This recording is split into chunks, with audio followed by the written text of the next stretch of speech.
नमस्कार दोस्तों, मैं आकाश सिंह लक्ष्य अकेडमी आपका अपना निःशुल्क चैनल पर पुनः स्वागत करते हैं। आज हम एक नए टॉपिक के साथ आपसे रूबरू होंगे। पिछले जो प्लेलिस्ट हमने डाला है उसमें वर्ण विचार तक पढ़ा डाला है। अब शब्द विचार यानी आज हम शब्द के बारे में आप सबसे चर्चा करेंगे। आइए समय को न बर्बाद करते हुए विषय पर आते हैं। हम सबसे पहले या जान लेते हैं कि शब्द कहते किसे हैं। अब थोड़ा सा हम पीछे चल करके चर्चा कर लेते हैं वर्ण शब्द वाक्य के बारे में थोड़ी सी, फिर उसके बाद हम शब्द के बारे में चर्चा करते हैं। जिस प्रकार से एक घर बनाने के लिए हमें किसकी की आवश्यकता पड़ती है, उसी प्रकार से वाक्य बनाने के लिए किसकी किसकी आवश्यकता पड़ती है ये हम जाने।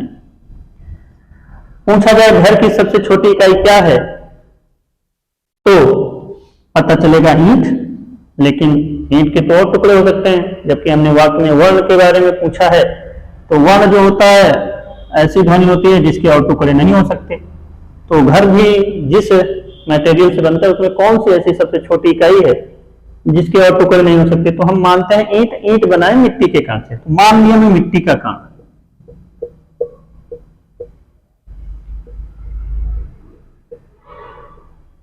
मिट्टी के कण जिसके और टुकड़े नहीं हो सकते, ये सबसे छोटी इकाई हो गई घर बनाने के लिए। और वाक्य बनाने के लिए सबसे छोटी इकाई वर्ण की आवश्यकता पड़ेगी या वर्ण होती है। अब हम थोड़ा सा बढ़ते हैं। इस मिट्टी के छोटे छोटे कणों के जिसके और टुकड़े नहीं हो सकते, उनको यदि हम कई मिट्टी के कण ऐड कर देते हैं और एक सांचे में डाल देते हैं तो ईंट बन जाता है। अब ईंट हो गया सार्थक कणों का समूह। उसी प्रकार से वर्ण में देखें तो वर्ण में अगर हम कई वर्ण या एक से अधिक वर्ण सार्थक शब्द कोई बना रहे हैं तो उसका भी एक स्ट्रक्चर है, कौन से शब्द का क्या अर्थ होता है, उस हिसाब से अगर हम बनाते हैं तो सार्थक वर्णों के समूह को हम बोलते हैं शब्द। यानी शब्द में एक से अधिक वर्ण होते हैं। ईंट में एक से अधिक मिट्टी के कण होते हैं। अब कई ईंटों के समूह से हम दीवार बना लेते हैं।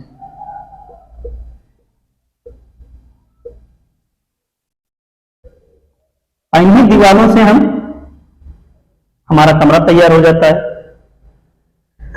अब कोई दीवार क्षैतिज है, कोई दीवार सीधे जमीन से लग करके खड़ी है, कोई जमीन पर पड़ी है।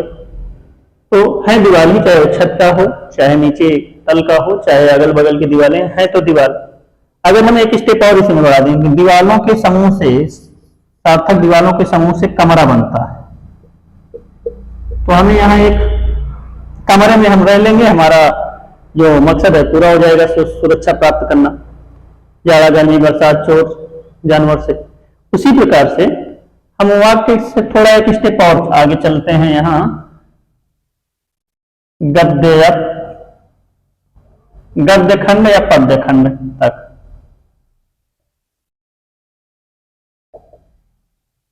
तो शब्दों के सार्थक समूह से बनेगा वाक्य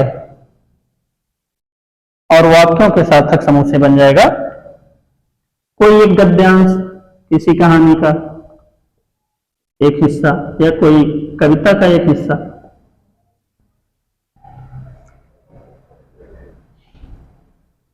तो इस घर के माध्यम से हम वर्ण को और भाषा को समझते हैं। आइए देखते हैं आगे। अब आते हैं हम सीधे शब्द पर। शब्द के बारे में पढ़ते हैं, इसके बारे में।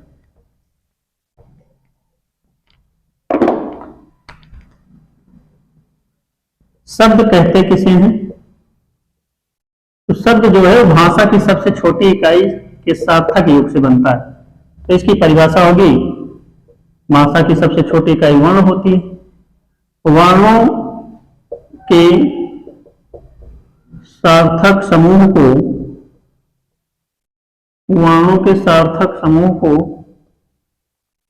शब्द कहते हैं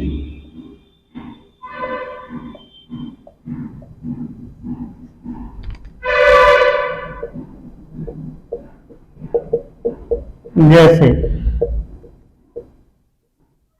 अब मान लो कोई एक शब्द हम बना रहे हैं, राम।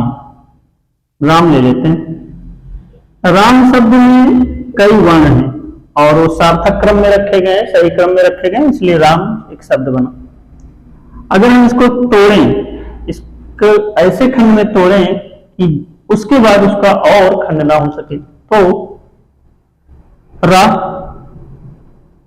और वर्णमाला में हम पढ़ा चुके हैं कि सारे व्यंजन ध्वनि में छोटा छिपा होता है, तो अब रा से छोटा निकालने के लिए रा में हलंत लगाएंगे और छोटा बाहर कर लेंगे, यानी केवल राम ही इतना बड़ा हो गया। अब इसमें बड़ा की मात्रा लगी,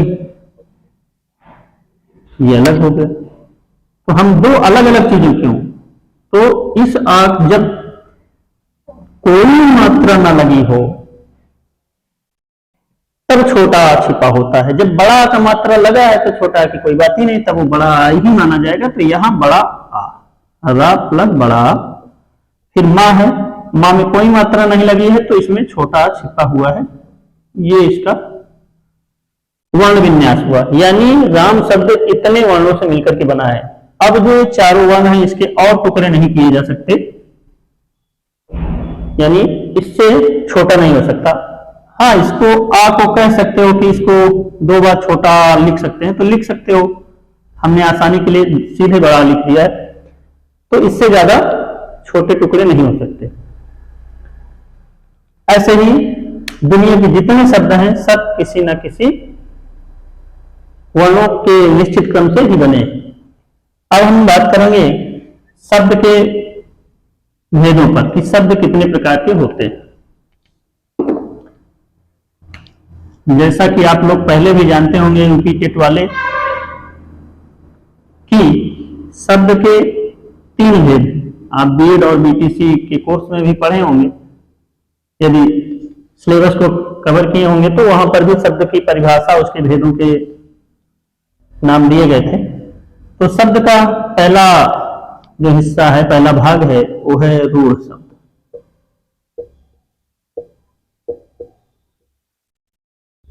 दूसरा है योग रूढ़ शब्द,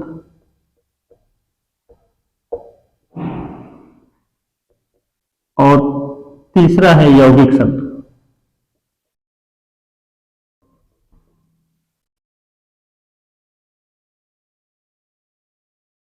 यौगिक शब्द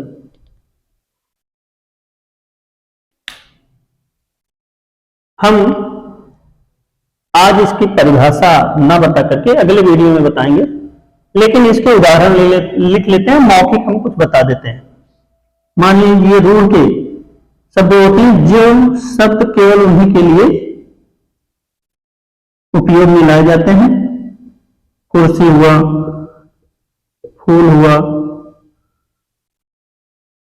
थाली हुआ, यानी ये शब्द का नाम जब हम लेते हैं तो किसी एक विशेष वस्तु पर मेरा दिमाग चला जाता है, यानी उससे सिर्फ उसी का बोध होता है। तो ये शब्द रूढ़ शब्द हैं। योग रूढ़ शब्द ऐसे होते हैं जिसका अर्थ कुछ और हो सकता है लेकिन किसी एक शब्द के लिए रूढ़ हो गया। जैसे चारपाई, चारपाई का कुछ और अर्थ हो सकता है। ये कह रहा है 4 पांव हो जिसके, तो चारपाई क्या सिर्फ चारपाई जो जिस पर सोते हैं उसी पर होता है? नहीं, जानवरों के पास भी होता है 4 पांव, कुर्सी के पास भी होता है। तो क्या सबको चारपाई कहेंगे? नहीं, ये चारपाई शब्द जिस पर हम लेटते हैं, जो चौखट होती है, उसके लिए रूढ़ हो गया है। यानी इस चारपाई का मतलब हम सोने वाली चारपाई से ही इसका अर्थ लगाते हैं, इसलिए क्या है? योग रूढ़ शब्द। ये योग रूढ़ शब्द है। इसके अलावा पंकज, पंकज का मतलब है जो कीचड़ में खिले। सिर्फ कमल अकेले नहीं खिलता, या कमल अकेले ही नहीं उपजता कीचड़ में या जल में। इसके अलावा बहुत सारे पेड़ पौधे हैं जो जल में उगते हैं। तो उनको भी कह सकते हैं।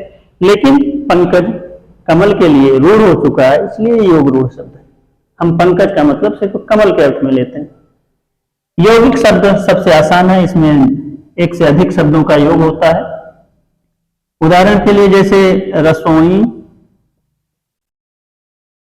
प्लस घर बराबर रसोई घर, यहाँ दो शब्द है, दो शब्द को जोड़ करके एक शब्द बनाया गया है, मतलब योग हुआ है, जोड़ हुआ है, इसलिए यौगिक शब्द। इसके अलावा भी बहुत सारे शब्द हैं, जैसे विद्याधनालय, विद्याधन आलय, विद्यालय। इस तरह के हजारों उदाहरण मिल सकते हैं यदि आप ढूंढेंगे तो। आप जो एग्जाम में आ रहे हैं ऐसे संबंधित कुछ उदाहरण याद कर लीजिए, विभिन्न परीक्षाओं में आते रहे। यौगिक शब्द क्या है, योग रूढ़ शब्द क्या है, रूढ़ शब्द क्या है, ज्यादा पूछा जाता है प्रश्न योग रूढ़ से। बाकी पढ़ना आप कुछ सभी है। विधिवत जानकारी इसके बारे में हम अगले वीडियो में देंगे। तब तक के लिए नमस्कार, धन्यवाद।